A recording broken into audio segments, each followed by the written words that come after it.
ቅዱስ ዮሐንስ አፈወርቅ እግዚአብሔር ይረሳል ወይ ይላል። እንደ ቅዱስ ዮሐንስ አፈወርቅ አስተምሮ እግዚአብሔር አይረሳም ይረሳልም ብሎ ይናገራል። ሰዎች እግዚአብሔር አልረሳንም የሚሉትን መንገድ መጀመሪያ ይነቅፋቸዋል። እግዚአብሔር አልረሳንም የሚሉት ሰዎች ይላል አንደኛ ፍላጎታቸው ሲሟላላቸው፣ ሁለተኛ ደግሞ ደስታ ሳይቋረጥባቸው ሲቀር፣ በዚህ ውስጥ ሆነው ሰዎች እግዚአብሔር አልረሳንም ይላሉ። ነገር ግን ፍላጎትህ እየተሟላም ቢሆን ደስታ ሳይቋረጥብህ ቀርቶም ቢሆን ጥያቄም እየተመለሰልህ ቢሆን ኃጢአት ውስጥ ሆነህ ከሆነ ግን እግዚአብሔር እየረሳህ መሆኑን እወቅ ይላል። ኃጢአት ፍላጎትህን አልነሳህም። የለመንከውን ሁሉ ይሰጥሃል፣ የጠየቅከውን ይመልስልሃል።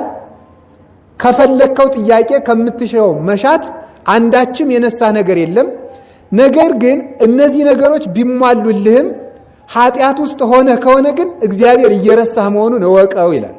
ምን ማለት ነው? ለፍላጎትህ አሳልፎ ሰጥቶሃል ማለት ነው። ለምሳሌ ደጋግመን እንደተማርነው እግዚአብሔር ሃይማኖት ለሌላቸው ሰዎች ለምን ፍላጎታቸውን ያሟላላቸዋል ብለን ስንጠይቅ በሰማይ ርስት ስለሌላቸው በሁለት ዓለም እንዳይሰቃዩ ለምድር ፍላጎታቸው አሳልፎ ይሰጣቸዋል። የሚበሉትን አይነሳቸውም፣ የሚጠጡትን አይነሳቸውም፣ የሚለብሱትን አይነሳቸውም፣ ጤንነት አይነሳቸውም። ለምን? ይህ የሃይማኖት ዋጋ ስላልሆነ። የሃይማኖት ዋጋ በሰማይ በመንግስተ ሰማያት ከክርስቶስ ጋር ነግሶ መኖር ስለሆነ ሃይማኖት ስለሌላቸው የሰማዩን አይሰጣቸውም። የምድሩን ግን እንደ እንስሳት እንደ አራዊት ፍጥረት በመሆናቸው ምክንያት ብቻ ይሰጣቸዋል። ሁለተኛ ለፍላጎታቸው ባሪያ አድርጎ ትቷቸዋልና እግዚአብሔር ሰዎች ወደ ሃይማኖት ልቡናቸውን ባልመለሱ ጊዜ ለፍላጎታቸው አሳልፎ ሲሰጣቸው ይሟላላቸዋል ብሎ ይናገራል። ስለዚህ ፍላጎት በኃጢአት እየተሟላልህ ከሆነ እግዚአብሔር ረስቶሃል ማለት ነው። ለፍላጎት ከረሳ በኋላ ለመከራም ይረሳሃል ብሎ ይናገራል። ለመከራም ይረሳሃል። ይህንን ቅዱስ ጳውሎስ ሮሜ ምዕራፍ 1 ላይ ሲናገር ምኑ ላይ ይናገራል? ለማይረባ እግዚአብሔርን እንደ እግዚአብሔርነቱ እያወቁ ነገር ግን ስላላከበሩት ለማይረባ አእምሮ አሳልፎ ሰጣቸው ብሎ ይናገራል። ለማይረባ አእምሮ አሳልፎ ሰጣቸው። ለማይረባ አእምሮ አሳልፎ ሰጣቸው ማለት ምን ማለት ነው? ነፃ ፈቃድ ወይም ፍሪ ዊል የሚባለውን ነፃ ፈቃድ የሚባለውን እንድንጠቀም እግዚአብሔር አሳልፎ ይሰጠናል። መልካሙን ነገር እንድንሰራ ፍላጎታችን ይጠቀማል። ክፉውን ነገር እንድንሰራ ፍላጎታችን ያሰናብተዋል። ፍላጎትን እግዚአብሔር አያስገድድም። ለምን ሲባል የሰው ልጅ በእግዚአብሔር አርአያ ተፈጠረ ከምንልበት አንዱ እግዚአብሔርን ከሚመስልበት መልኩ የሰው ልጅ የወደደውን መስራቱ ነው። እግዚአብሔር የወደደውን በሰራ ጊዜ ይሄንን አበላሽተሃል፣ ይሄንን አሳምራል የሚለው እንደሌለ ወይም በፈቃዱ ውስጥ የሚያስገድደው እንደሌለ የሰው ልጅ ፈቃዱን እንዲፈጽም ነፃ ፈቃድ ተሰጥቶታል። ነፃ ፈቃድ ስለተሰጠው እግዚአብሔር ለፈቃዱ አሳልፎ ይሰጠዋል። ወዳጁ ከሆነ ፈቃዱን በሰራ ጊዜ ፈቃዱ የማይጠቅም ከሆነ በመከራ ይቆነጥጥና ይመልሰዋል። ከእግዚአብሔር ፈቃድ ያፈነገጠና ተነግሮ የማይሰማ በግዘፈ ልብ የተያዘ የደነደነ ልብ ያለው ሰው ከሆነ ግን ምን ያደርገዋል? እግዚአብሔር ለፈቃዱ አሳልፎ ይሰጠዋል። ከዚያ በኋላ ፈቃዱን አይመራውም ማለት ነው። ክፉም ይድረስበት ደግም ይድረስበት የዚህን ሰውዬ ፈቃድ እግዚአብሔር መምራቱን ያቆማል ማለት ነው። ከልብ መደንደን ደረጃ የደረሰ ሰው ረድኤቱን ያነሳና እንደወደደው እንዲኖር ያደርገዋል ማለት ነው። ስለዚህ እግዚአብሔር ረሳ የሚባለው መቼ ነው ሲባል ኃጢአት እየሰራ ፍላጎት የሚሟላለት ሰው እግዚአብሔር ረስቶታል ማለት ነው። አንድ ሁለተኛ ደግሞ ሰው ኃጢአት በሰራ ጊዜ መከራ ሲደርስበት እግዚአብሔር ዝም ይላል። ለምንድን ነው ዝም የሚለው ሲባል ሰውየው ግድ የለሽ እንዳይሆን ነው ይላል። ሰውየው ግድ የለሽ እንዳይሆን። ግድ የለሽ እንዳይሆን ማለት ምን ማለት ነው? እግዚአብሔር ኃጢአት ስንሰራ ዝም ቢለን ሌላ ኃጢአት እንጨምራለን። ሌላ ኃጢአት ስንጨምር ደግሞ የባሰ ቅጣት ለዚህኛው ለሰራነው ትንሽ ኃጢአት ጥቂት ቅጣት የሚገባን ከሆነ ነገር ግን አልተቀጣንም ብለን በማሰብ እግዚአብሔር የለም ብለን በማሰብ ሌላ የከፋ ኃጢአት ጨምረን የከፋ ቅጣት እንዳይጨመርብን አስቀድሞ ምን ያደርገናል? እግዚአብሔር በለጋነታችን ይቀጣናል። ሳይደርቅ በርጥቡ ሳይርቅ በቅርቡ አንድ ልጅ ያለውን ሰምታችኋል አይደለም? አንድ ልጅ በሬ ሰርቆ ምን አደረገ? በእንጨት ላይ ሰቀሉት የአካባቢው ሰው ተሰብስቦ። በኋላ ድሮ ምን ያደርግ ነበር ልጁ? እንቁላል እየሰረቀ ያመጣ ነበር። እንቁላል እየሰረቀ ያመጣል። እናቱም ጎሽ የኔ ልጅ እያለች እንቁላሏን እየቀቀለች ወይም በዚህ ዘመን ደግሞ ምን እያደረገች እንደሚለው እራሳቸው አድርጉት። እንቁላል በዚህ ዘመን ምን ተደርጎ እንደሚበላ እያደረገች ትበላለች። በሬ ሰልቆ በእንጨት ላይ ተቸነከረ። አፍርሳታ ማውጣት የሚባለው በእንጨት። ከዚያ በኋላ አንተ ማፈር ያሳፈርከኝ ስትለው ምንድን ነው ያላት?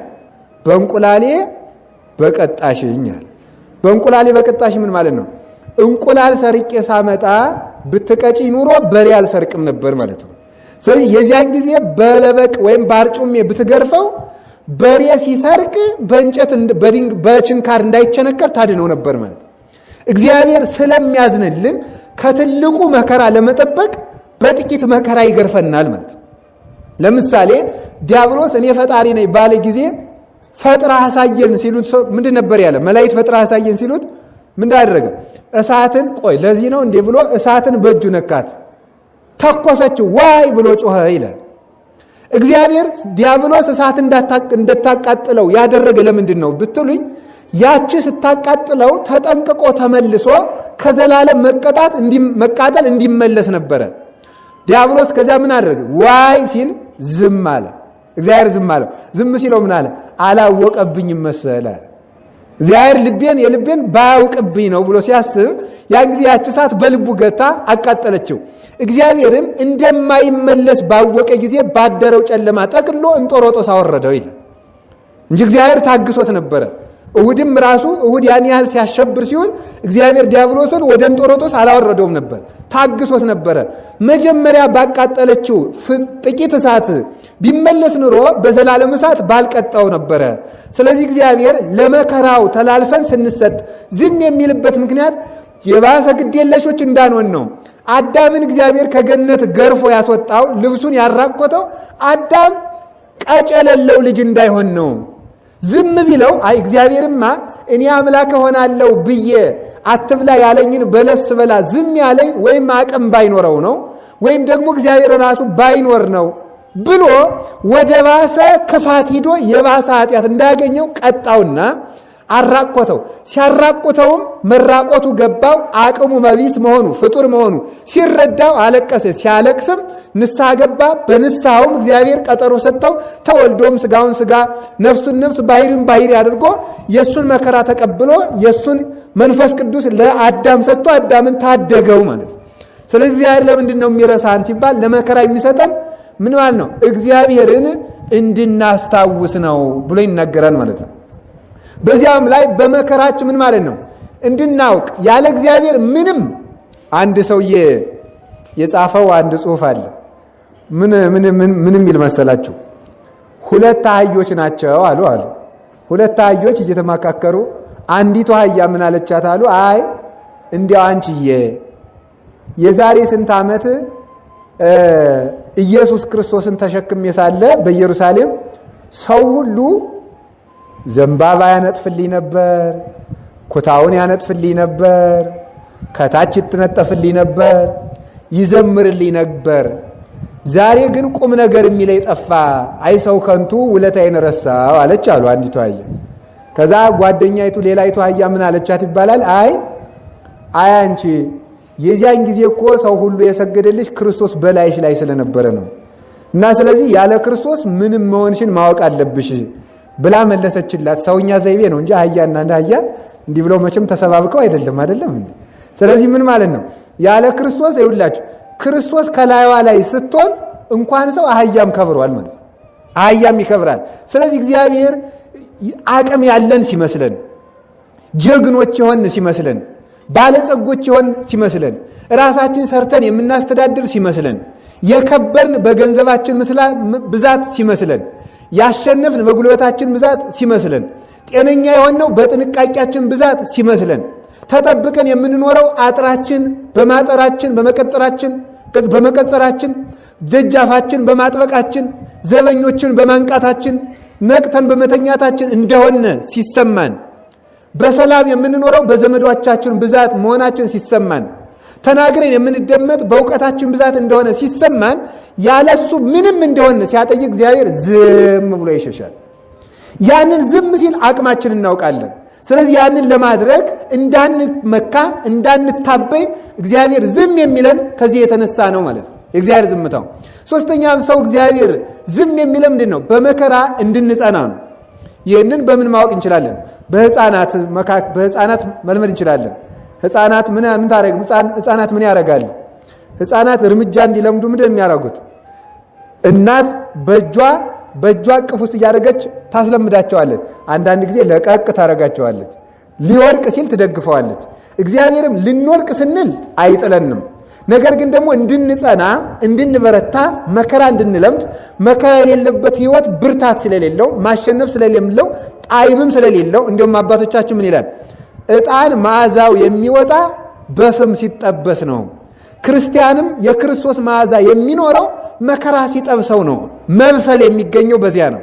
የምንበስለው መከራ ያለ እንደሆነ ካልሆነ ሁልጊዜ ለጋዎች ነን፣ ሁልጊዜ ተስፋ ቆራጮች ነን፣ ሁልጊዜ ድቡሽት መሬቶች ነን። በቀላሉ እንነዳለን፣ በቀላሉ እንደርቃለን፣ እንሟሽሻለን። ጥላ ውስጥ እንደሚያድግ ተክል ማለት ነው የሰው ልጅ ማለት ነው።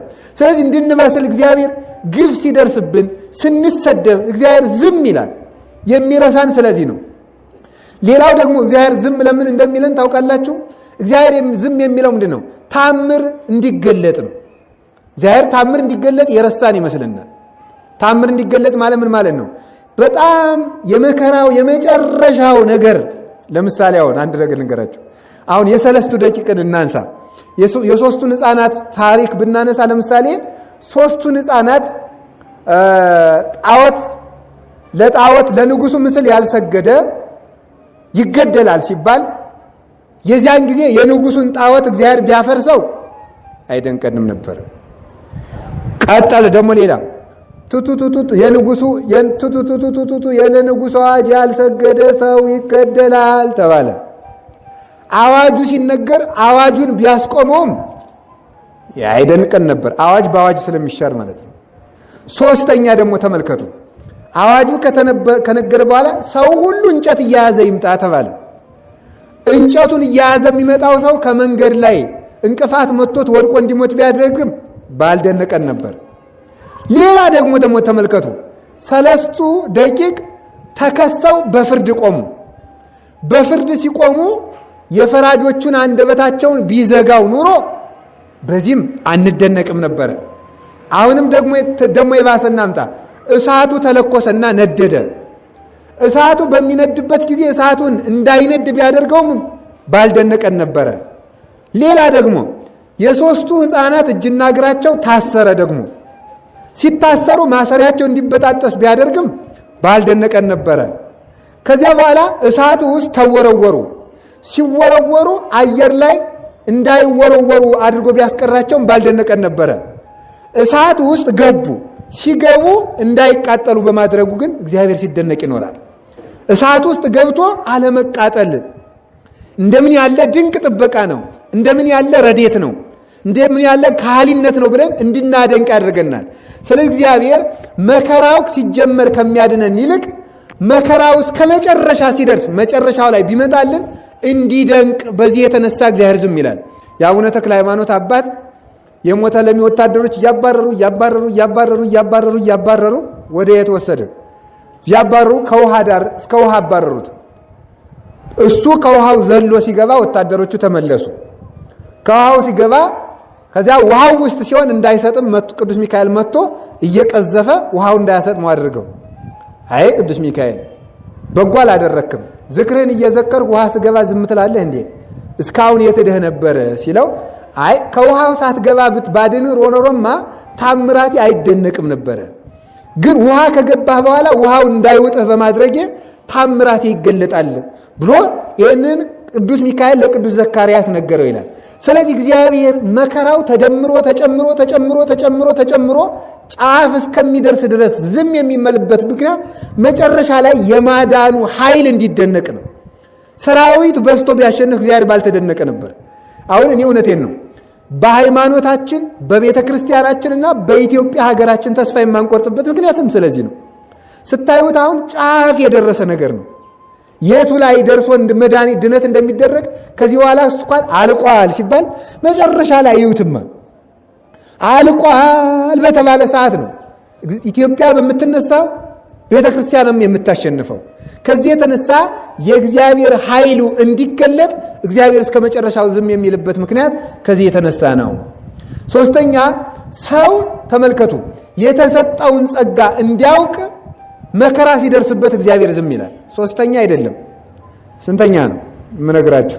ራሳችሁ ተራ ቁጥሩን ቁጠሩት። እንግዲህ ሌላው ደግሞ ተመልከቱ እግዚአብሔር ሰው መከራ ሲደርስበት የረሳ የሚመስለው ወይም ዝም የሚለው ለምንድን ነው ስትሉ የተሰጠውን የጸጋ መጠን እንዲያውቅ። ሊቁ ቅዱስ ዮሐንስ አፈወርቅ በሐውልታት ድርሰቱ ምን ብሎ ይናገራል? እንዲህ ይላል ወዳጄ ምግብ አልጣፍጥህ ብሏል ይላል። ምግብ አልጣፍጥህ ብሏል። ብዙ ጊዜ ባለጸጎች ምግብ የቱን ልብላ የሚለው ችግር ውስጥ ይገባሉ ይባላል። ልብስ ያላቸው ሰዎች ልብስ ከሌለው ሰው እጥፍ እንደሚቸገሩ ታውቃላችሁ አይደል? ታውቃላችሁ በጣም ብዙ ልብስ ያላቸው ሰው ከሌለው ሰው እጥፍ እንደሚቸገሩ። ለምሳሌ አሁን የአንድ ሀገር መሪ ወይም ለምሳሌ አንድ ሀገር ምንድነው አንድ ሀገር ጥሩ ማዳጋስካር እንበል ለምሳሌ የማዳጋስካሩ ጠቅላይ ሚኒስትር ኢትዮጵያ ቢመጡ ወይም ጎንደር ቢመጡ እኔ አሁን አይጨንቀኝም፣ ዝም ብዬ ቀሚሴና ፎጣዬን አድርጌ መሄድ ነው። ግን ወይ ጠቅላይ ሚኒስትሩ ቢሆኑ ወይ ምክትል ጠቅላይ ሚኒስትሩ ወይ የሆነ ነገር የሆነ ሚኒስተር ቢሆን ግን የትኛውን ሱፍ ይሻለኛል የትኛውን እንትን ይሻለኛል ብሎ ሲጨነቅ መከራውን ሲያይ ነው የሚያድረው ማለት። ስለዚህ በጣም ልብስ የሌለው ሰው በጣም ከሌለው ሰው ልብስ ያለው ሰው ይጨነቃል። ከድሃ ይልቅ ሀብታም ጭንቀታም እንደሆነ ማለት ነው። እንደዚሁም ሁሉ ተመልከቱ ምግብ ከሌለው ሰው ያለው ሰው ነው የሚጨነቅ። ምኑን ልበላ ይሻለኛል? በቃ ሲክረሰረስ ሳይበላ ጦሙን ያድራል በእውነቱ ማለት ነው።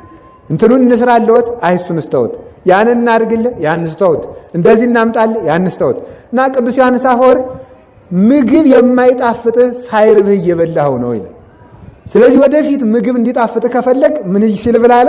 ሲርብህ ብላ አለ። ተመልከቱ ምንድነው ሰሎሞንም በጥበቡ ምን ይላል? ለተራበች ነፍስ እሬትም ቢሆን ይጣፍጣታል ብሏል። ለተራበች ነፍስ እሬትም ቢሆን ይጣፍጣታል። ምን ለማለት ነው? አሁን ከርዕሴ ጋር ምን ያገናኘዋል? ረሃብ ባይኖር የምግብ ጥቅም አይታወቅም ነበር ይላል ቅዱስ ዮሐንስ አፈወርቅ። ረሃብ ባይኖር የምግብ ጥቅም ባልታወቀ ነበር። ቁር ባይኖር የልብስ ጥቅም ባልታወቀ ነበረ። ተመልከቱ መራራ ባይኖር የጣዕም ጥቅም ባልታወቀ ነበር። ግፍ ባይኖር የፍትህ ጥቅም አይታወቅም ነበረ። ጦርነት ባይኖር የሰላም ጥቅም አይታወቅም ነበረ። ጥም ባይኖር ውሃን ማን ያመሰግነው ነበር? አባቶቻችን ምን ይላሉ? ምንድን ነው ውሃ ገንዘብ አይመስል ጤና ሀብት አይመስል ነው መሰል የሚሉት። በቃ ለተረቱ ይቅርታ በእውነቱ ማለት ነው። ውሃ አሁን ሀብት የሚመስለው ሰው አለ? የለም። ጤና ገንዘብ የሚመስለው ሰውም የለም። ስለዚህ ተመልከቱ አንድን ነገር የምናመሰግነው ስናጣው ነው። እግዚአብሔር አዳምን ብርሃን ለብሶ ብርሃን አልብሶ ብርሃን አጎናጽፎ አኖረው። ብርሃን አልብሶ ብርሃን አጎናጽፎ ቢያኖረው ምን አደረገ መሰላችሁ? አይ ሌላ ክፍር እፈልጋለሁ አለ። የሰጠው አይጥምም እንዴ? ካልጣምም ማለና ራቁቱን አሳየው። ስለዚህ አዳም የብርሃን ልብስ እንዴት ያለ ጥሩ እንደሆነ ያወቀው መቼ እንደሆነ ታውቃላችሁ? ራቁቱን ሆኖ የበለስ ቅጠል ቆርጦ ሲያገለድም።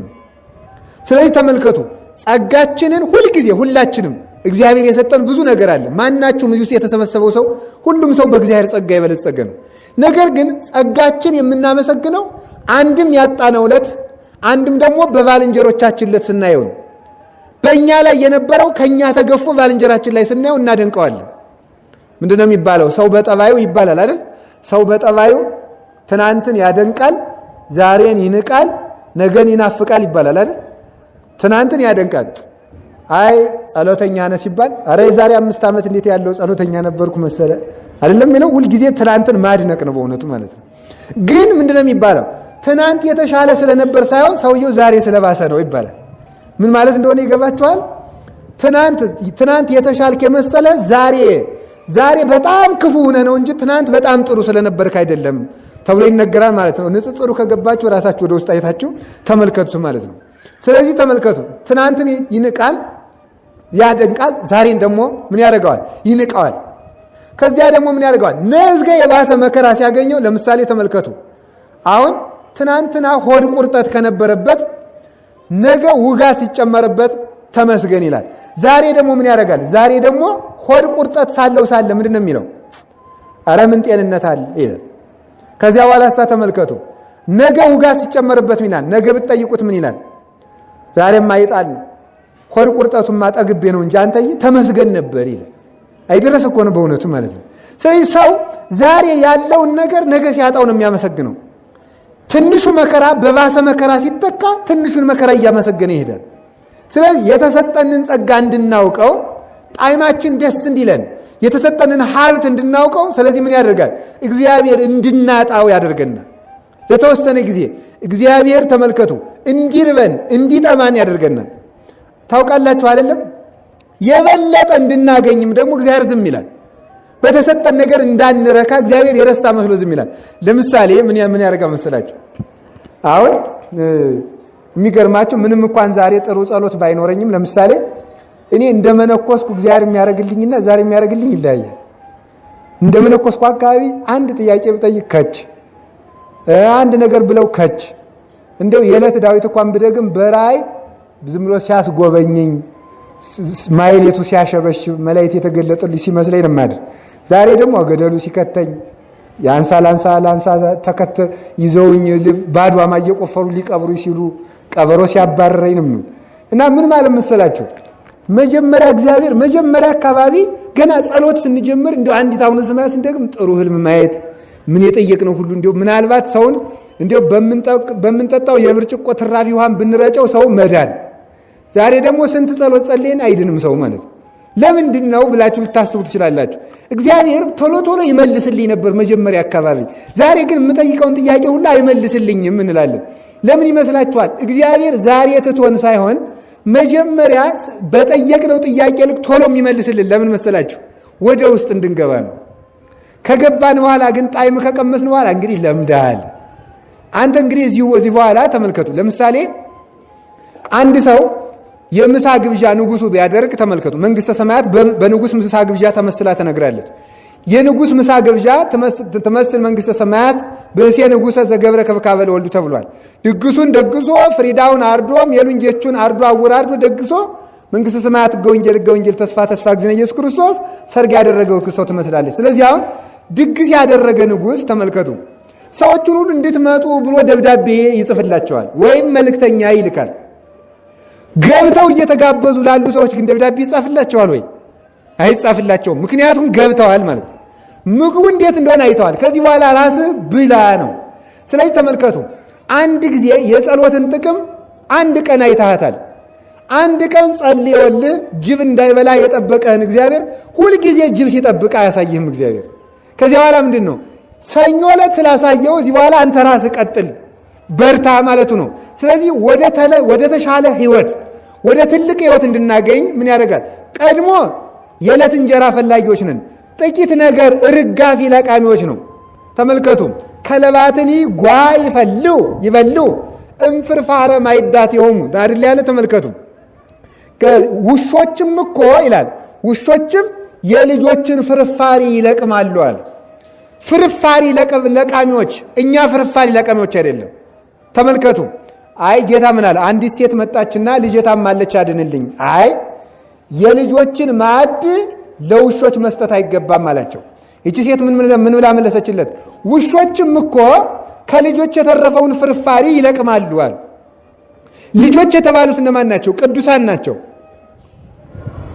በቦታው የተተረጎመው ትርጓሜ አለ። ለነገደ ሴም መጣው እንጂ ለነገደ ካም አልመጣውም። አይ ልጆችም እኮ ውሾችም ፍርፋሪ ይለቅማሉ፣ ለነገደ ሴም የመጣው ክርስቶስም እኮ ለእኛም ትተርፈናለህ ማለት ነው።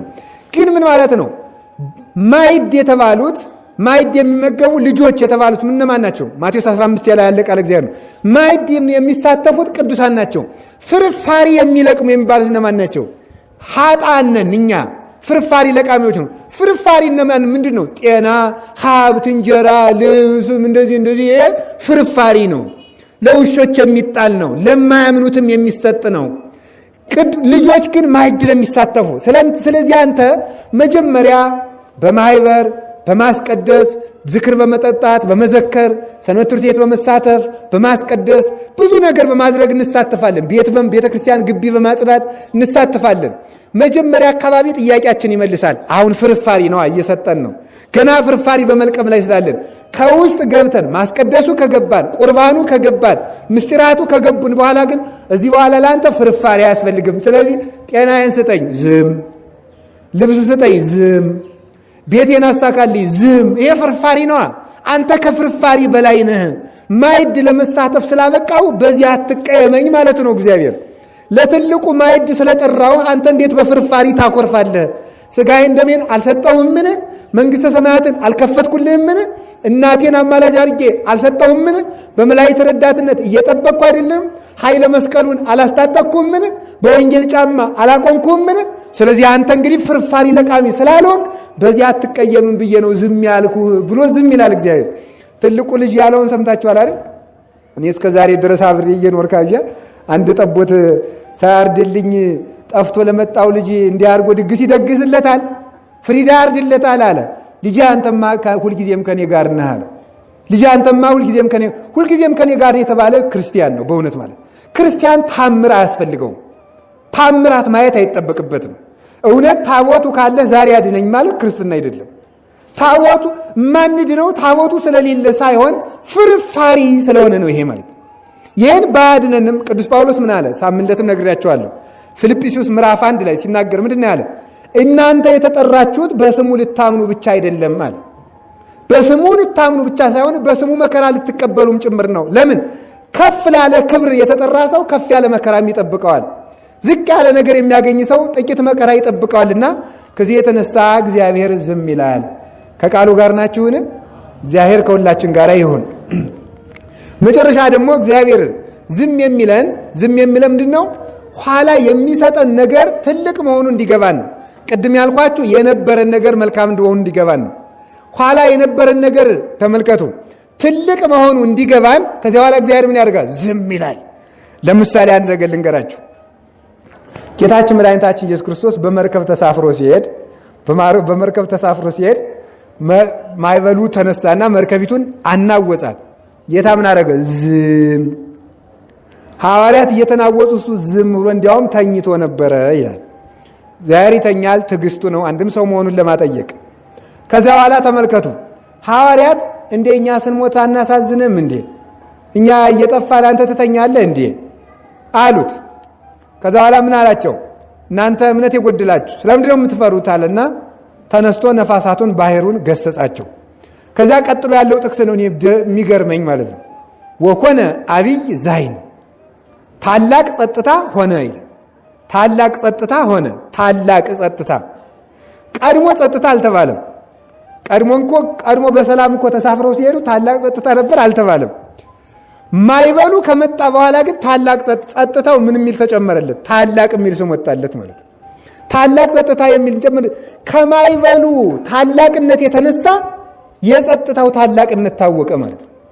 ተመልከቱ፣ ማይበሉ በጣም እስከ ይደፍኖ ለሐመር መርከቡን እስከሚያሰጥመው ድረስ ነበረ ቡልጥ ግልብጥ የሚለው። ከዚህ የተነሳ እግዚኦ አለቅነ ብለው ነበረ። አለቅነ ከሚለው ቀቢጸ ተስፋ አንስቶ ዳን ከሚለው ሲደረስ ምን ያህል ጸጥታ መሆኑን አወቁት በእውነቱ ማለት ነው። ዘንዶ አፉን ከፍቶ እየጠበቃችሁ አፉን ከፍቶ እየጠበቃችሁ እያለ ዋጥ ያረጋችሁ አፉ ክፍት ብሎ ሳለ ዘንዶውን በቢላዋ ስንጥቅ የሚያደርግ ሰውዬ ሲመጣ እንዴት አድርጎ ልብ እንደሚል ይገርማል አይደለም? እውነቴን እኮ ነው የምላችሁ። ይሄ ነው አብይ ዛይን የተባለ ይሄ ነው። ታላቅ ጸጥታ የተባለ ይሄ ነው ማለት ነው። ስለዚህ እግዚአብሔር ሲያረግልን እንዲገባን ያገኘነውን ሀብት እንዲረዳን መከራው እስከ ጫፍ እስከሚደርስ ድረስ ዝም የሚልበት ምክንያት እግዚአብሔር ከዚህ የተነሳ ነው። በይንተ አብይ ጸጋ እና ስለ ጣዕመ ጸጋ እግዚአብሔር ዝም ይላል። እንዲያውም ከዛ መጨረሻ ላይ ምናሉ ለፍቶ ያገኙት ጸጋ ጥሩ ነው እና እግዚአብሔር ዝም ይላል ይላል አባቶቻችን ሲናገሩ። ሰው እግዚአብሔር ረሳኝ የሚለው በሶስት ምክንያት ነው ይባላል። አንደኛው ስለ እምነቱ ጉድለት ነው። ሁለተኛው ጥያቄው ባለመመለሱ ነው። ሶስተኛ መከራው ሲጸናበት ነው። በሶስት ምክንያት የሰው ልጅ እግዚአብሔር ረሳኝ ይላል።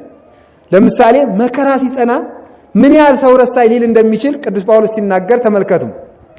እፈቅድ ኀዊነ ከመ ታእምሩ ከመ አመንደቡነ በእስያ ፈድፋደ ተመልከቱ ዘይፈደፍድ እማምጣነ ኃይልነ ብሎ ይናገራል። ተመልከቱ እስከ ቀበጽናሃ ለሕይወት ሁለተኛ ቆሮንቶስ ምዕራፍ 1 ቁጥር 8 ላይ ሲናገር ወንድሞቻችን እኛ በእስያ የደረሰብን መከራ ታላቅ እንደሆነ ታውቁ ዘንድ እወዳለሁ።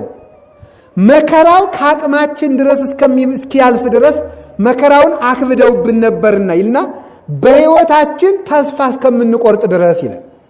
ተስፋ እስከምንቆርጥ ድረስ መከራ ደርሶብን ነበር። ምን አለ ተመልከቱ፣ ምን አለ ተመልከቱ። ዘይፈደፍድ እማምጣነ ኃይልነ ከመጠናችን ከማለፉ የተነሳ አለና መከራው ከአቅማችን ሲያልፍ ምን አልን ይላል? እስከ ቀበጽናሃ ለሕይወት። ስለዚህ መከራው ሲበረታ ተስፋ ይቆረጣል ማለት ነው።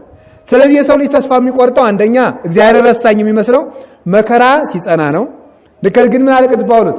ነገር ግን ይላል ሕማምነ ዘለሰዓት ተመልከቱ አፈድፍዶ ተመልከቱ ክብረ ይገብር ለነ እንደሚለው የሰዓቱ መከራችን የዘላለም ክብርን አብዝቶ እንደሚያደርግልን እናውቃለንና።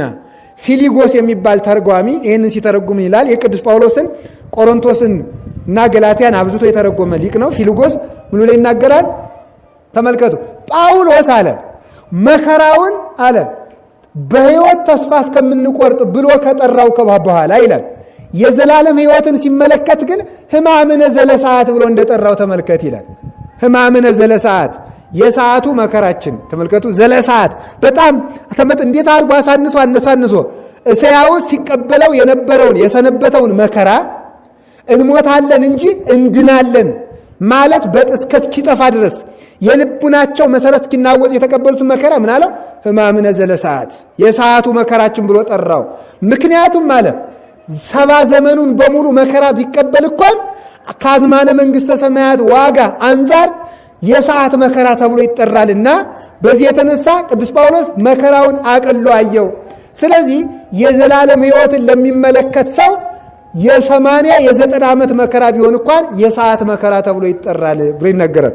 አባቶቻችን ጌታችን ኢየሱስ ክርስቶስ ሸክሜ ቀላል ነው ያለውን ሲተረጉሙ እንዴ አንዱ ሀገር ቢያስጥሏቸው ወደ ሌላ ሀገር ተሰደዱ እያለ ሸክሜ ቀላል ነው ይላል እንዴ ይሉና ተመልከቱ ለሚችለው ቀላል ነው ብሎ ይላል።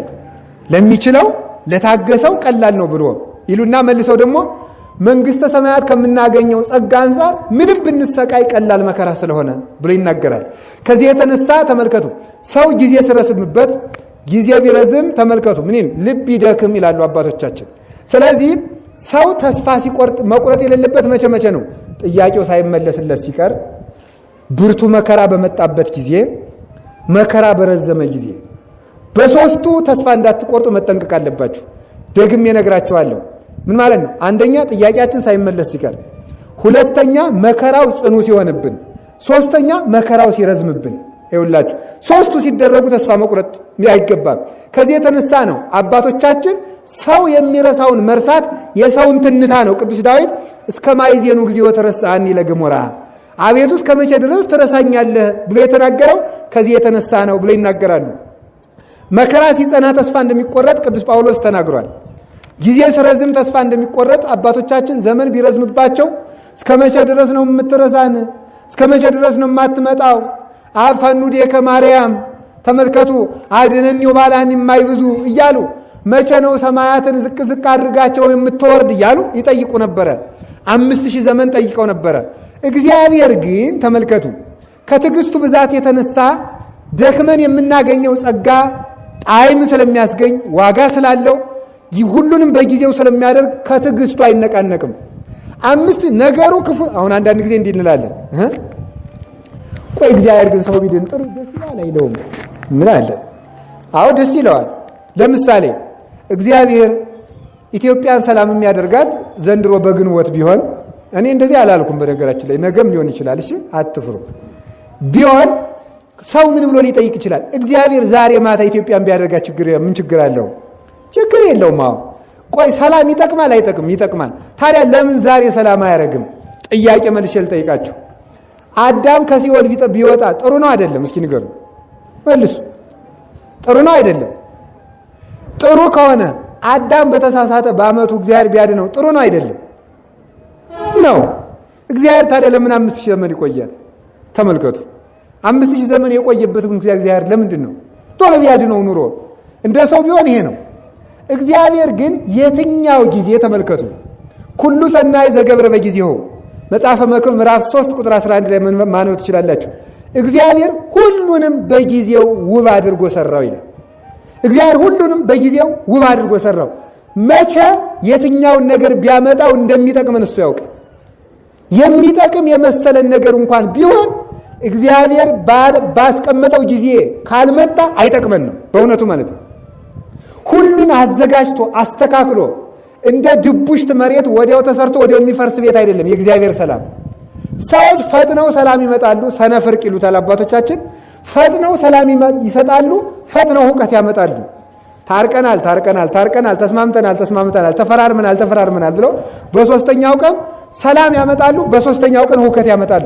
እግዚአብሔር ግን መሰረቱን አጽንቶ የሚያመጣው ሰላም ስለሆነ መልሶ እንዳይፈርስ ሰላሙንም ቀስ አድርጎ ያመጣዋል። ከዚህ የተነሳ እግዚአብሔር የሥራ ጊዜ ስላለው ለምሳሌ ቁመት ይጠቅማል ብሎ እግዚአብሔር ለ6 ወር ልጅ የኔን ቁመት ያህል አይሰጠውም አይደል? ቢሰጠውሳ ምን ይሆናል? አሁን የኔን ቁመት ለ6 ወር ልጅ ቢያደርጉ ምን ይሆናል? እግሩ ይሰበራል። ቁመቱ ይህንን በሳይንስ ማረጋገጥ ትችላላችሁ።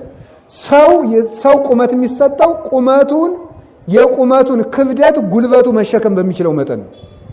ካልሆነ ግን አሁን የኔን ቁመት ለ6 ወር ልጅ ብታዩ እግሩ ተሰብሮ ተልፈስሶ መቅረት ነው ማለት። ስለዚህ ሲያድግ አብሮ ተመልከቱ፣ ጉልበቱ አብሮ ሲያድግ፣ ኃይሉ ሲያድግ ቁመቱም ያድጋል ማለት።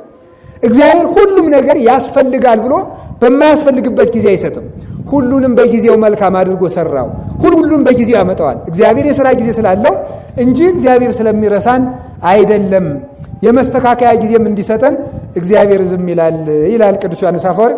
እንድንስተካከል አምላከ ቅዱሳን ይርዳን።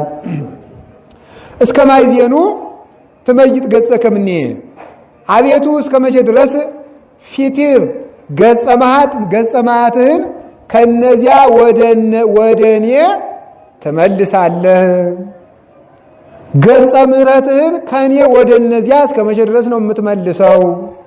ይላል ቅዱስ ዳዊት። ምን ማለት ነው? መዓትህን ከነዚያ ወደ እኔ የምትመልስብኝ እስከ መቼ ድረስ ነው? ከነሳኦል ወደ እኔ የምትመልሰው እስከ መቼ ድረስ ነው? ምሕረትህን እስከ እኔ ወደ እነዚያ የምትመልሰው እስከ መቼ ድረስ ነው? አያችሁ፣ እግዚአብሔር የመዓት ፊት አለው፣ የምሕረት ፊት አለው። እግዚአብሔር ፊቱ እንደዚህ ዞር ይላል ማለት አይደለም። ምሕረቱን የሚያቆምበት ፍትሁን የሚገልጥበት ማለት ነው። ስለዚህ እግዚአብሔር ተመልከቱ፣ ጠላቶቻችን የሚረዳበት ጊዜ አለ፣ እኛን የሚረዳበት ጊዜ አለ። ስንበድልና ሳንስተካከል ስንሆን ጠላቶቻችንን ይረዳቸዋል። እግዚአብሔር ምን አድርጎበታል? ተመልከቱ፣ የሰናክሬምን የጦር አበጋዞች ምንድን ነው ያደርጋቸው? ቅዱስ ሚካኤልን ምንድን ነው ያለው? ሂድና እየመራህ አምጥተህ በሰኪኖን አስፈራቸው ነው።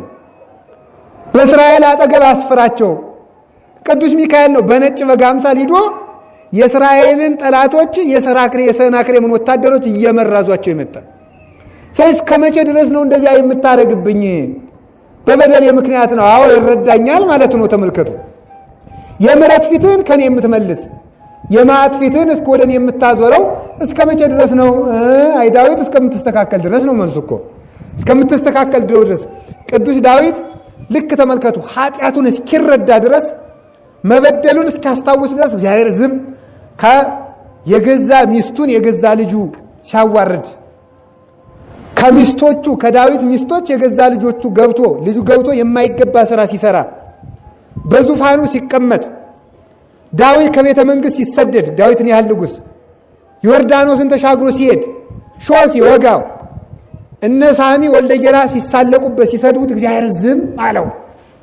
ከዚያ በኋላ ቅዱስ ዳዊት እግዚኦ በመዓትከ ይትቅስፈኒ፣ አቤቱ ተመልከቱ፣ ወፈውሰኒ እስመ ድውያነ እስመ ተሐውካይ ጽምቴ፣ የጽድቅ መሰረቴ ተናውጿልና። ባለፈው ነግሬያቸዋለሁ። እነ ንጽህና እነ ጽናት እነዚህ እነ ሃይማኖት እነ ቅድስና አጥንት ተብለው እንደሚጠሩ እስመ ተሐውካይ ጽምቴ ያለ ንጽህናዬ ፈርሷል ማለቱ ነው። አጥንቶቼ ታውከዋል ማለት ንጽህናዬ፣ ቅድስናዬ፣ ጽናቴ ፈርሷል። ስለዚህ የንጽህናዬ መሰረት ስለፈረሰ፣ የጽናቴ መሰረት ስለፈረሰ፣ የቅድስናዬ መሰረት ስለፈረሰ እግዚኦ መዓትከ ትቅሰፈኒ፣ አቤቱ በመዓትህ አትቅሰፈኝ ብሎ መቀሰፍ እንደሚገባው አውቆ ነገር ግን በምሕረትህ ተመልከተኝ ብሎ በደሉ ሲገባው እግዚአብሔር የዛን ጊዜ መለሰው።